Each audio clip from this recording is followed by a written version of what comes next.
राम के लिखल बनवास की के कई कलंक भेल रे।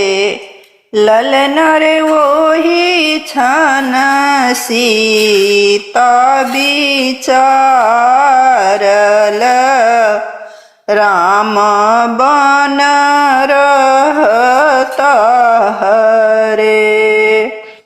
राम के लिखल बनवास की के कई कलंक भेल रे।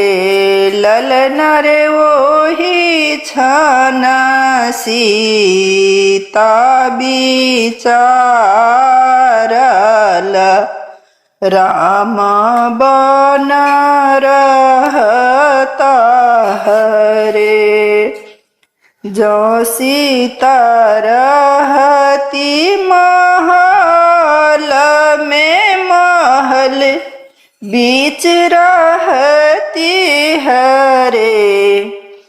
अंगना ही कुइया खानाए बा सीता के नहाए बरे।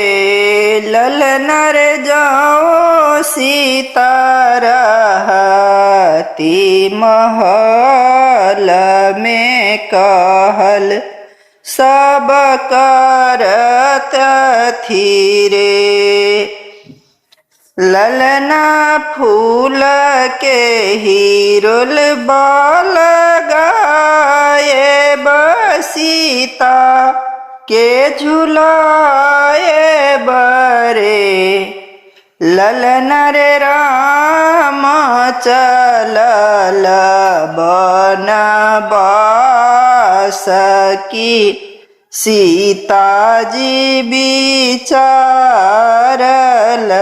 रे। ललन रे बिना रे खेबैया के नाव भसियाए तरे। पहिरी ओढ़िए सीता ठार भेली धरती कलपि गेल रे।